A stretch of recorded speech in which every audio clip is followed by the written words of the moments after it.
Nabi SAW. Di antara dalil-dalil yang menyebutkan tentang keutamaan masjid Quba,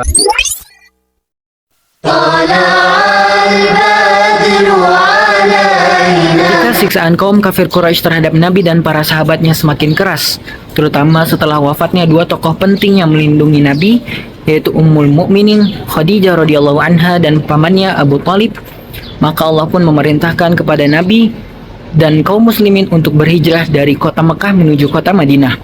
Dan Rasulullah SAW berkata, Innallaha qad ja'ala lakum ikhwanan wa daran ta'manuna biha.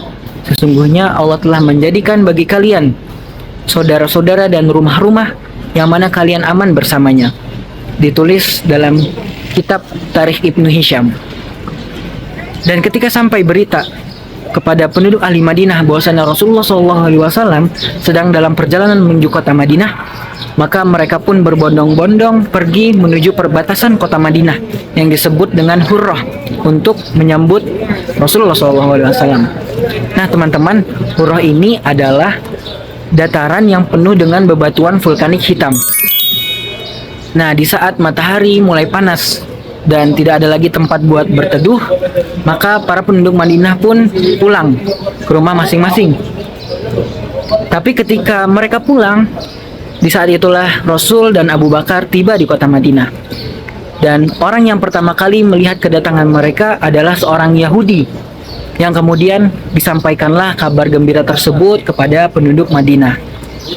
Namun ketika itu penduduk Madinah tidak tahu, karena belum pernah melihat Nabi.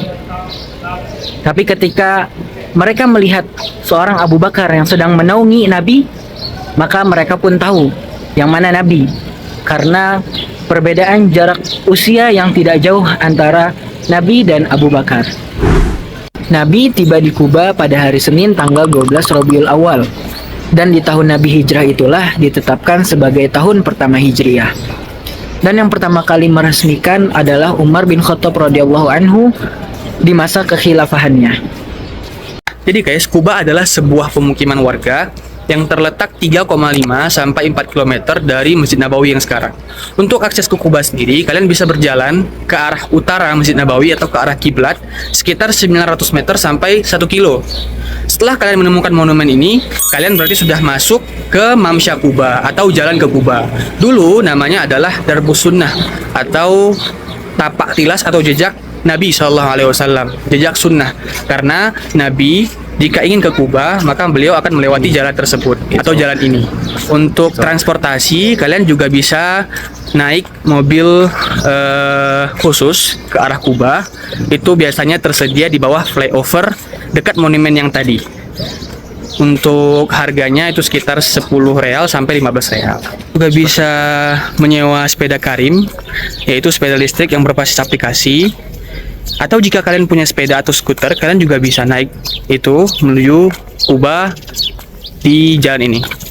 Untuk shopping atau belanja pun kalian juga bisa dapat akses mudah dan murah jika kalian belanja di Jalan Kuba ini atau Mamsya Kuba ini, yang tentunya harganya relatif murah dibanding barang-barang yang dijual di sekitar Nabawi seperti jubah, abaya, kemudian aksesoris, oleh-oleh, makanan dan yang lainnya.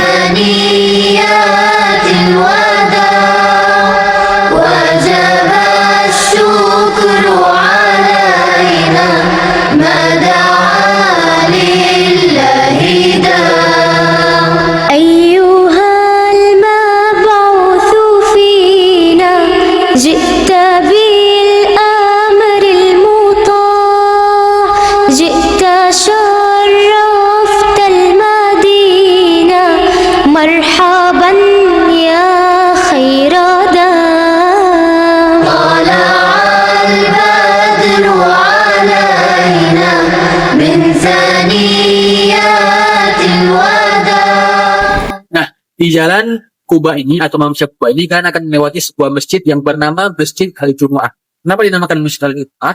Karena Nabi SAW melaksanakan sholat Jumat pertama dalam Islam ya di tempat ini. Kemudian para sahabat membangun masjid sebagai tanda bahwa Nabi SAW pernah melakukan sholat di sini. Nabi bermukim atau tinggal beberapa hari di Kuba. Kemudian ketika beliau ingin melanjutkan perjalanannya menuju pusat kota Madinah, beliau berangkat dari Jumat. Ketika menjelang waktu zuhur, Allah perintahkan Nabi SAW sholat di Masjid Jumat ini. Nama lain dari Masjid Jumat adalah Masjid Bani Salim, karena dulunya ini adalah tempat tinggal pemukiman Bani Salim. Nama yang ketiga adalah Masjid Al-Wadi atau Masjid Lembah, karena masjid ini juga terletak di lembah yang bernama Lembah Roniha. Dengan luas keseluruhannya sekitar 1.630 meter persegi, tinggi menaranya adalah 16 meter, dan luas bangunannya sekitar 500 meter persegi. Dan masjid ini dapat menampung kurang lebih 600 jamaah.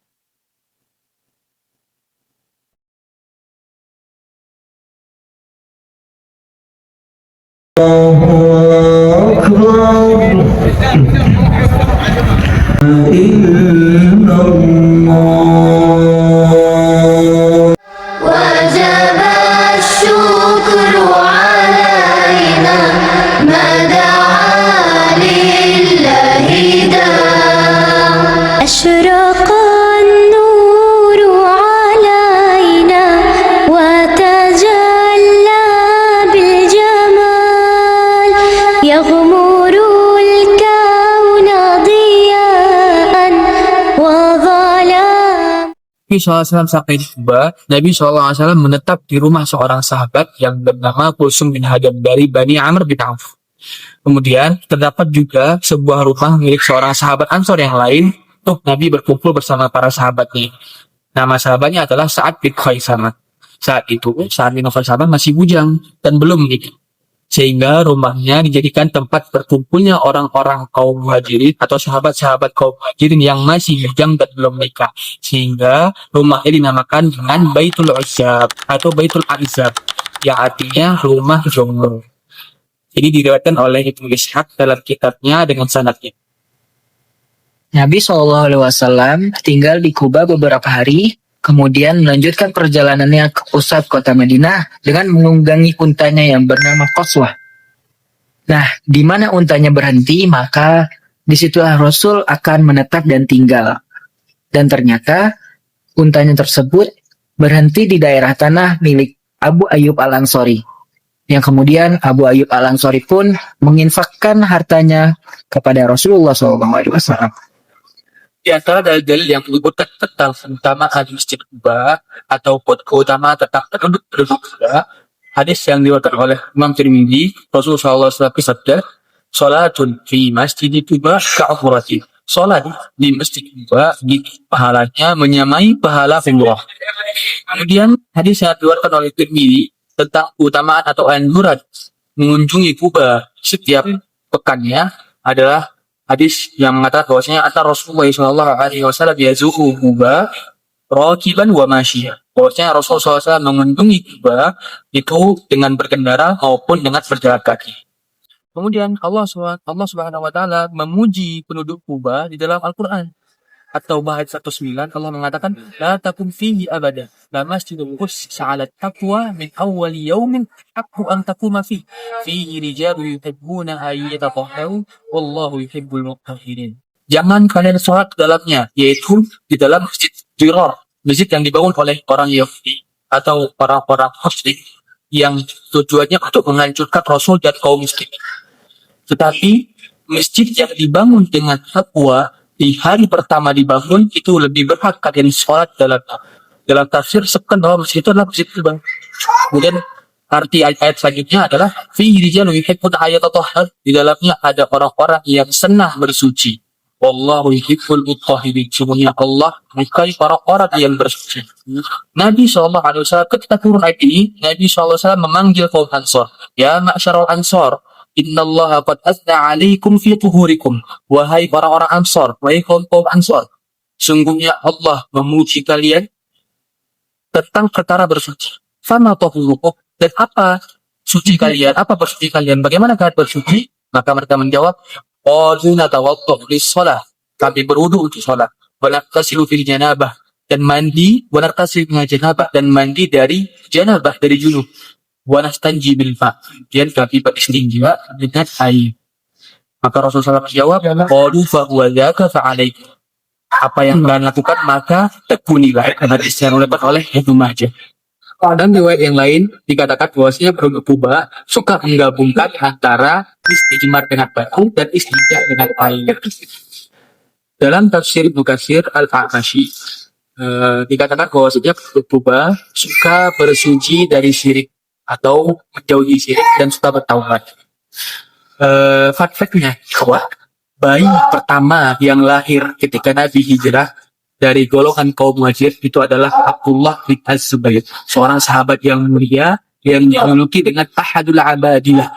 Apa itu Ahadul Abadillah? Ahadul Abadillah adalah 4 orang sahabat yang bernama Abdullah, kemudian bapaknya juga sahabat, kemudian mereka lahir atau mereka tumbuh di saat Rasulullah SAW sudah tua dan mereka masih kecil.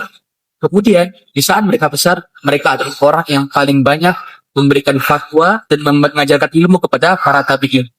Bapaknya siapa? Bapaknya adalah Az-Zubair bin Al-Awwam, orang sahabat di antara 10 sahabat yang dijamin Rasulullah SAW masuk surga.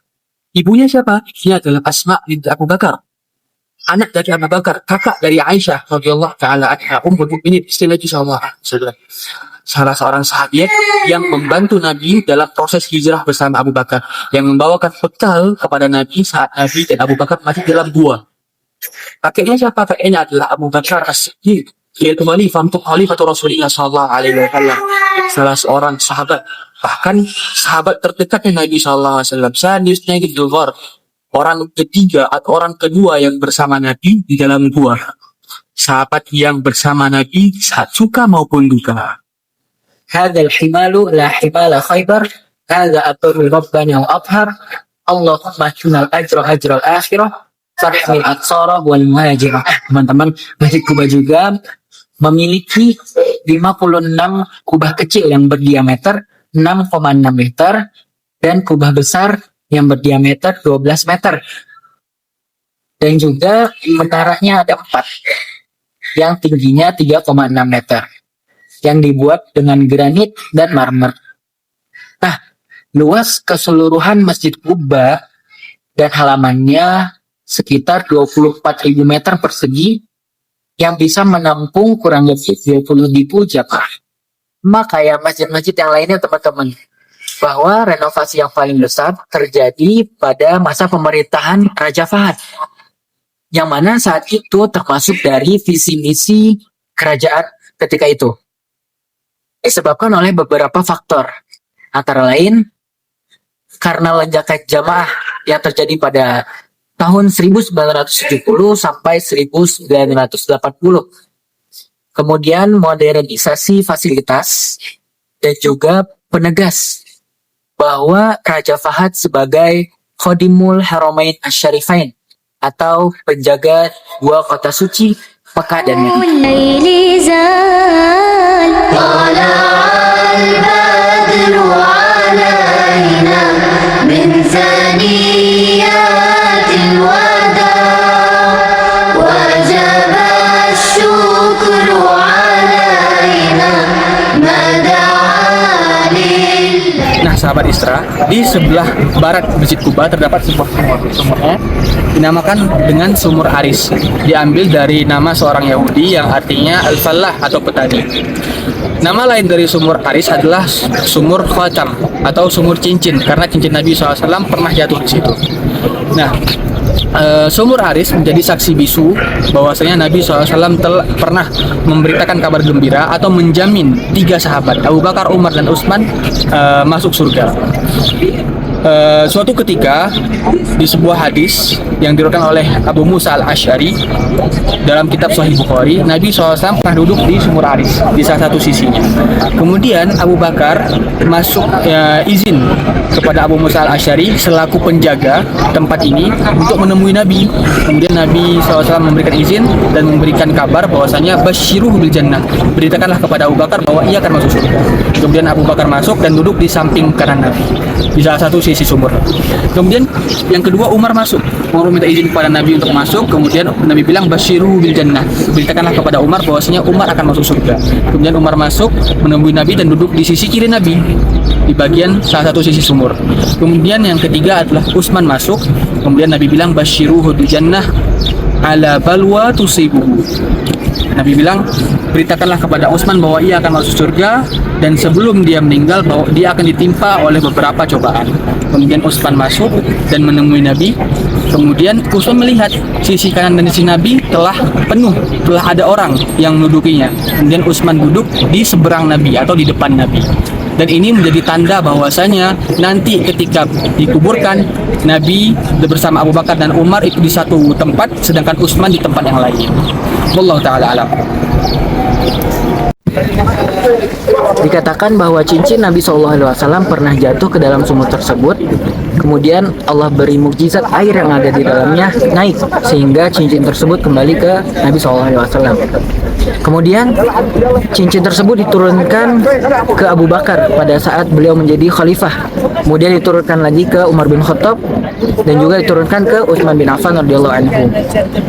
Nah, di saat masa kekhilafahan Utsman bin Affan, cincin tersebut jatuh kembali dikarenakan ketika itu sekretaris beliau membutuhkan cincin tersebut untuk surat menyurat dan juga stempel sebagai keabsahan dan kevalidan surat. Nah, dikarenakan ukuran jari yang berbeda dengan Rasul, akhirnya longgar dan qadarullah jatuhlah cincin tersebut ke sumur dan tidak ditemukan sampai sekarang. Nah, ukuran sumur tersebut kurang lebih 19 hasta atau 10 meter, yang mana dahulu itu terdapat atau terletak dalam bangunan yang sangat tinggi dan sekarang sudah dihancurkan.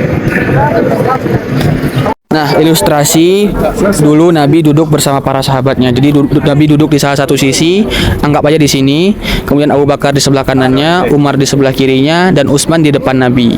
Ini menjadi sebuah pertanda bahwasanya Abu Bakar, Nabi dan Umar itu akan dikuburkan dalam suatu tempat, sedangkan Utsman di tempat yang berbeda. Wallahu taala alam. Bi